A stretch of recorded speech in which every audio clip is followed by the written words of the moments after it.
Hi hello నమస్తే welcome to cube TV network. నేను మీ శ్రావణి. ప్రస్తుతం నాతో ఒక స్పెషల్ గెస్ట్ ఉన్నారు. డబ్బింగ్ ఆర్టిస్ట్ అలాగే సీనియర్ నటులు సాయి కుమార్ గారు మనందరికీ తెలుసు కదా. వాళ్ళ ఫ్యామిలీ పిల్లలు ఏం చేస్తున్నారు, ఒకరు హీరో, మరి అమ్మాయి పరిస్థితి ఏంటి. ఇప్పుడు ప్రజెంట్ ఒక హాస్పిటల్ని ఏర్పాటు చేశారు, చెరీస్ చైల్డ్ హాస్పిటల్. పీడియాట్రిషియన్గా ఎంతో సర్వీసెస్ని తను హైదరాబాద్లో కొనసాగిస్తూ ఉన్నారు.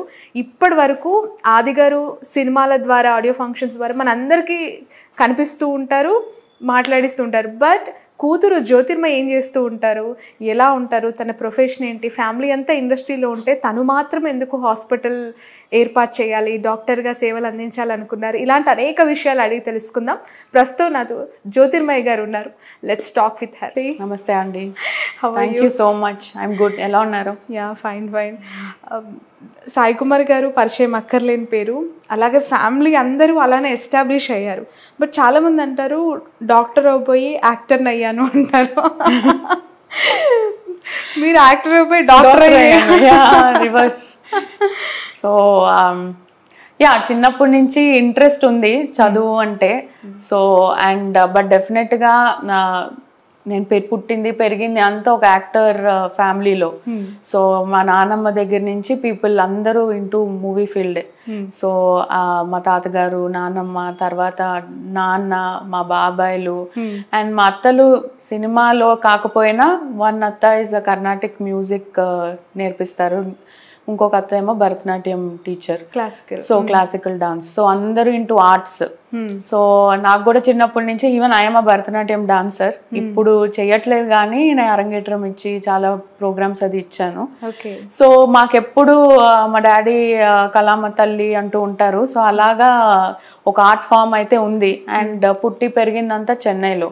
So Chennai is known for it's cultural activities. Yeah, so అలాగా. అండ్ చదువు ఇంట్రెస్ట్. అండ్ చిన్నప్పటి నుంచి మా డాడీ యాక్చువల్లీ డాక్టర్ అవ్వాలని. సో ఆయనకి ఏంటంటే చిన్నప్పుడు సర్కమ్స్టాన్సెస్ వల్ల, but he was also very good student, బాగా చదువుకునేవారు డాడీ. సో బట్ ఏంటంటే ఇంకా ఆ రోజుల్లో సర్కమ్స్టాన్సెస్ వల్ల he had to get in to dubbing. So next day morning exam ఉన్నా కూడా ముందు రోజు డబ్బింగ్ చెప్పి డబ్బులు తెచ్చి ఇంట్లో ఇచ్చి ఎగ్జామ్కి వెళ్ళేవారు. సో అలా డాడీ ఏంటంటే though he was capable, but అప్పట్లో సీట్ రాలేదు, అంత పర్సంటేజ్ ఆఫ్ మార్క్స్ రాలేదు to get in to medicine. So ఎప్పుడు నాన్నకేంటంటే ఆయన డాక్టర్ అవ్వలేదు అని చెప్పి మా నాన్నమ్మ చిన్నప్పటి నుంచి నువ్వు డాక్టర్ అవ్వాలని పెంచింది. సో మేబీ సబ్ కాన్షియస్లీ అది ఉండిపోయింది. సో అలా డాక్టర్ అయ్యాను, but no regrets. I love my profession. అనిపించలేదా పొద్దున్న లేస్తే సినిమాలు, షూటింగ్లు, కెమెరా, యాక్షన్ అని ఇంట్లో అందరూ మాట్లాడుతూ ఉంటారు, మీరేమో పిల్లలు, పేషెంట్లు, అపాయింట్మెంట్స్ అని మాట్లాడుతూ? అవును, డెఫినెట్ గా. చిన్నప్పుడు చెన్నైలోనే మనకి తెలుగు ఫిల్మ్ ఇండస్ట్రీ ఉండేది. సో అక్కడ చెన్నైలో ప్రివ్యూ షోస్ వేసేవారు అన్ని తెలుగు సినిమాలు. సో ఎప్పుడు సండే 4 PM అలా ఉండేది. సో అందరు ఎక్సైట్ అయిపోయేవారు తెలుగు సినిమా వచ్చి. నేనేమో లేదు, నాకు హోంవర్క్ ఉంది, నేను రాను అనేదాన్ని. సో ఇట్ వాజ్ లైక్ నేను కంప్లీట్లీ అవుట్ ఆఫ్ సిలబస్ మా ఇంట్లో నేను. సో బట్ పొద్దున్న కూడా ఇది వచ్చేది, అదేంటి బయోస్కోప్, ఇవే చూసేవాళ్ళం మేము. పొద్దున్న లేచేసరికి సినిమా ట్రైలర్స్. సో అలాంటి ఎన్వైరన్మెంట్ లో పుట్టి పెరిగాను. But definitely I love cinema. So సినిమాలో యాక్ట్ చేయకపోయినా సినిమా అంటే ఆ ఇంట్రెస్ట్, అన్ని మంచి సినిమాలు చూడడం. So and I'm very good critic also. So cinema చూసి అందరికి ఇంట్లో వాళ్ళకైనా అందరికి అన్ని సినిమాలు చెప్తాను. ఇంట్లో వాళ్ళు అన్ని సినిమాలు కూడా. సో అన్ని సినిమాలు చూసి ఇంట్రెస్ట్ అయితే ఉంది. అంటే రిలీజ్ అయిన రోజు వెళ్ళిపోవడమా లేదంటే మాక్సిమం వెళ్తానండి. సో తెలుగు ఇప్పుడు కూడా ఎంత బిజీ ఉన్నా కూడా మాక్సిమం సినిమాలు అయితే వెళ్ళి చూసేస్తాం. ఎంత ఓటీటీలో వచ్చాక చూద్దాంలే అని ఉండదు. మాక్సిమం మంచి సినిమా అంటే వెళ్ళి చూస్తాం. సో రీసెంట్ గా చూసిన మూవీ? రీసెంట్ గా డాడీదే సరిపోదా శనివారం వెళ్ళి చూసొచ్చాం. సో ఎలా ఉంది? చాలా బాగుంది. మీ తాతగారు, మీ నాన్నగారు, మీ బాబాయిలు, మీ బ్రదర్ కంప్లీట్లీ ఇంటూ ఫిల్మ్స్ కదా. ఇంట్లో కామన్గా కలిసినప్పుడు ఎలాంటి డిస్కషన్స్ ఉంటాయి? ఎప్పుడు ఇట్ ఈస్ లైక్ మా ఇంట్లో ఏంటంటే మూవీ డిస్కషన్సే. బట్ మా నాన్నకి నచ్చిన సినిమా మా అన్నయ్యకి నచ్చదు. మా బాబాయ్కి నచ్చిన సినిమా మా నాన్నకి నచ్చదు. It was always a controversy that keeps going on. Okay. So it is my mind అంటే యాజ్ స్పెక్టేటర్ గా మేము కూర్చొని ఎంజాయ్ చేస్తుంటాం. వాళ్ళు ఏమన్నారు వీళ్ళేమన్నారు యా. సో ఎప్పుడు సినిమాల గురించి అండి, అదేంటి అది ఇంకా బెటర్ గా తీసి ఉండొచ్చు, లేదంటే ఇంకా so they all know they are into that field కాబట్టి they can judge a movie. So అలాగా ఎప్పుడు డిస్కషన్స్ అవుతూ ఉంటాయి. అండ్ మాకు మాక్సిమం ఏంటంటే డాడీ యాక్ట్ చేస్తున్న సినిమాలు ఈ మధ్య కాలంలో అన్ని స్టోరీస్ తెలిసిపోతాయి మాకు ముందే. దిస్ ఇస్ ద స్టోరీ, ఇలా ఉండబోతుంది, ఇది అన్నట్టు మొత్తం స్టోరీ డిస్కషన్స్ ఇలాంటివి. ఇప్పుడు మా బాబాయ్ వాళ్ళ అబ్బాయి కూడా లాంచ్ అవుతున్నాడు ఇప్పుడు సుబ్రహ్మణ్య అన్న సినిమాతో. సో ఇప్పుడు కంప్లీట్ గా ఇప్పుడు దాని గురించి, సో వాళ్ళ టీజర్ లాంచ్ అని అదని ఇదని. So it is always about movie events కి వెళ్తూ ఉంటారా ఫ్యామిలీతో? యా డెఫినెట్ గా. I mean any pre release events or అది. కానీ ఇప్పుడు చాలా వరకు తగ్గిపోయాయి కూడా events post covid. It is all become now digital and releases. But maximum any awards అన్ని వెళ్తూ ఉంటాం ఇప్పుడు ఎవరికైనా వస్తే. రైట్. ఫాదర్ బెస్ట్ ఆర్టిస్టా, బ్రదర్ బెస్ట్ ఆర్టిస్టా? డెఫినెట్ గా ఇద్దరు దే ఆర్ వాళ్ళ పర్సనాలిటీ. Definitely daddy. అంటే C watching him he is also learning. ఎన్ని మార్క్స్ వేస్తారు? కొన్ని విషయాల్లో డాడీ, కొన్ని ఇప్పుడు డాన్స్ అని తీసుకున్నాం అనుకోండి, my dad was never a good dancer. But అలాంటిది ఆది ఇస్ టెరిఫిక్ డాన్సర్, చాలా బాగా చేస్తాడు. సో తన ప్లస్లు తనకున్నాయి, డాడీ ప్లస్లు డాడీకి ఉన్నాయి. బట్ వెన్ ఎవర్ డెఫినెట్ గా వాళ్ళ సీనియారిటీ అండ్ ఎక్స్పీరియన్స్ ముందు they only will get more marks. Okay. Yeah. Right. Completely మీరు ఈ ప్రొఫెషన్లోకి వచ్చిన తర్వాత మీ ఫాదర్ అసలు పెట్టాలి, నేను ఇట్లా ఒక హాస్పిటల్ పెడదామనే ప్లానింగ్లో ఉన్నారా ముందు నుంచి కూడా? Yeah, ఎప్పుడు I wanted to have my own clinic or setup, whatever small ఉన్నా కూడా I like that leadership thing, like I am the boss అన్న feeling. So I always dreamt చిన్నప్పటి నుంచి ఎప్పుడు పెద్దయ్యాక డాక్టర్ అయ్యి మంచి డ్రెస్సులు వేసుకుని నా ఓపికి వెళ్ళాలి, నేను చూడాలి, అది ఎప్పటి నుంచో అదే ఉంది. ఓకే. సో ఈ హాస్పిటల్ నిర్మాణం కావచ్చు, లేదంటే చెరిష్ హాస్పిటల్ ఎస్టాబ్లిష్మెంట్లో మా ఫాదర్ సపోర్ట్ కావచ్చు, బ్రదర్స్ సపోర్ట్ ఎట్లా ఉండింది మీకు? సో మా ఇంట్లో బోత్ లక్కీలీ మా పేరెంట్స్ కానీ మా ఇన్లాస్ కానీ నేను ఎప్పుడైనా ఏదైనా చెప్తే first everybody is very encouraging. నీకెందుకు, హ్యాపీగా ఎందుకు ఇప్పుడు ఇది అన్నట్టు ఉండదు. ఎప్పుడు నెగటివ్గా లేదంటే డిస్కరేజ్ చేస్తున్నట్టు ఎవరు మాట్లాడరు. సో నేను ఏది చేయాలన్నా ఓకే అని అంటారు అందరూ. సో ఇట్ వాస్ లైక్ అలాగా డాడీకి first my husband told him that I want to have my own setup in Hyderabad and all that. He is my biggest strength and support.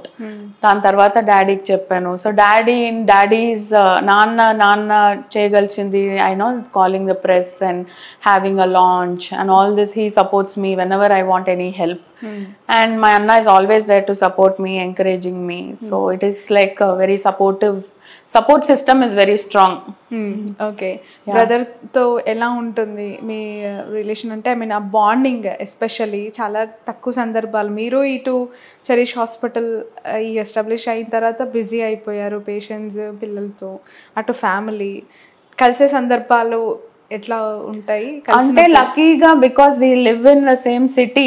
ఇంతకు ముందు నేను బెల్గాంలో ఉండేదానండి అప్పుడు పెళ్ళయ్యాక. సో అప్పుడు కొంచెం కష్టం అయ్యేది. సో వాళ్ళేమో వీళ్ళు హైదరాబాద్ లో ఉండేవారు, నేను అక్కడ ఉండేదాన్ని. Now that even I'm in Hyderabad, at least weekly once ఒకసారైనా కలుస్తాం. సో అది మమ్మీ ఇంటికి వెళ్ళడం కానీ, కలిసి ఒక లంచ్ కానీ, ఏదో ఈవెంట్ అని, లేదంటే జనరల్ గా కలవడం, లేదంటే మా పిల్లలును ఆది కూతురు, సో వాళ్ళు ముగ్గురు బాండింగ్ చాలా బాగుంటుంది. సో నిన్న మొన్న కూడా వాళ్ళు కలిసే ఉన్నారనమాట వీకెండ్ వస్తే. So it is like we take out time for family. Okay. Right. మీ అత్తగారి ఫ్యామిలీ గురించి, what's your husband does and kids and all details? So my husband is into business అండి. So he is now starting a baby food brand. And one of its kind world class fruit and vegetable purees చేస్తున్నారు. So it's coming up in Mechal. So he's completely into business. And I have 2 children.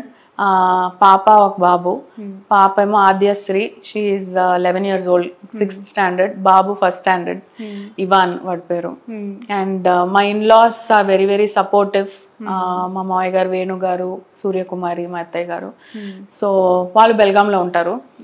Yeah, so my husband has a brother, Amaridi. He is also a doctor, general surgeon. And my co-sister Manognya, she is into teaching.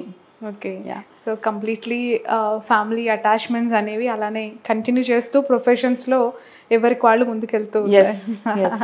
So ఎలా ఉంది Hyderabad culture వచ్చిన తర్వాత ఇక్కడ adjust అవ్వాలి అంటే చిన్నప్పటి నుంచి shooting purpose చెన్నైలో ఉన్నప్పుడు వచ్చి ఉంటారు, కంప్లీట్లీ ఇక్కడ సెట్ అవ్వాలి, హాస్పిటల్ ఎస్టాబ్లిష్ చేయాలి అనుకున్నప్పుడు ఎస్పెషలీ ఆ సందర్భంలో ఎలా ఉండింది మీ మూడ్ అవ్వచ్చు, మీ ఆలోచనలు? చెన్నై నుంచి హైదరాబాద్ షిఫ్టింగ్ అన్నది we were there for a brief period అండి హైదరాబాద్ లో. దాని తర్వాత మళ్ళీ నా MBBS నేను చెన్నైలోనే చేశాను. So maximum years of my childhood it was in Chennai. దాని తర్వాత MBBS అయ్యాక నేను ఇంకా పెళ్ళైపోయింది. తర్వాత PG పెళ్ళయ్యాక చేశాను. It was in Karnataka only, in Belgaum. So Hyderabad లో ఓన్లీ క్వైట్ ఒక 5 years ఉన్నాం డ్యూరింగ్ మై చైల్డ్హుడ్. దాని తర్వాత మళ్ళీ I came back after my kids were born and all that. Only recently 5 years back వచ్చాం. So definitely Hyderabad is next level. So we like the exposure here for the kids. The schooling is very good for them. And ఎంత కాదన్నా అండి మన భాష మన ఊరు అన్నది మనం వేరే ఎన్ని ఊర్లో ఉన్నా కూడా అది రాదు.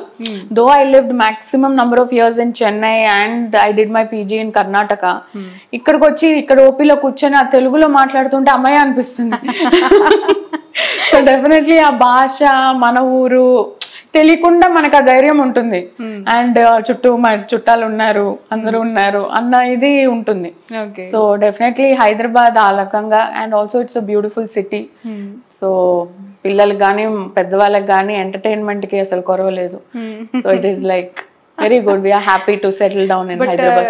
డాక్టర్స్ లో స్పెసిఫికేషన్స్ కొంతమంది పర్టికులర్ గా చూస్ చేసుకుంటారు, చూస్ చేసుకోకూడదు స్పెసిఫికేషన్ ఏమంటారు ఈ చిన్నపిల్లలకు సంబంధించిన డిపార్ట్మెంట్ అని చెప్పి చైల్డ్ డాక్టర్కి సంబంధించి అంటూ ఉంటారు.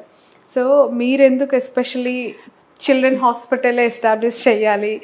నాకు కొంతమంది పిల్లలతో కష్టం అనుకుంటారు, నాకు పెద్దవాళ్ళతో కష్టం అనిపిస్తుందండి. సో ఐ కెన్ పిల్లలైనా వాళ్ళు ఎంత జ్వరం ఉన్నా ఏదున్నా నవ్వుతూ ఉంటారు. So even when they are sick, so వాళ్ళని చూస్తే ఏదో I feel very nice about them. I get some joy in me. So వాళ్ళ పిల్లల్ని ఏదో పేషెంట్లా చూడలేము. ఎంత సిక్ గా ఉన్నా కూడా వాళ్ళల్లో ఆ ఇన్నసెన్స్. నాకు ముందు నుంచి పెద్దవాళ్ళని చూడలేను, నాకు పిల్లలు అంటే సెట్ అవుతారు అన్న ఫీలింగ్ ఎక్కువ నాకు. ఎందుకలా అంటే మేబీ దట్ ఈస్ మీ. అంటే నాకు ఇంట్లో కూడా వెన్ ఐ సా మై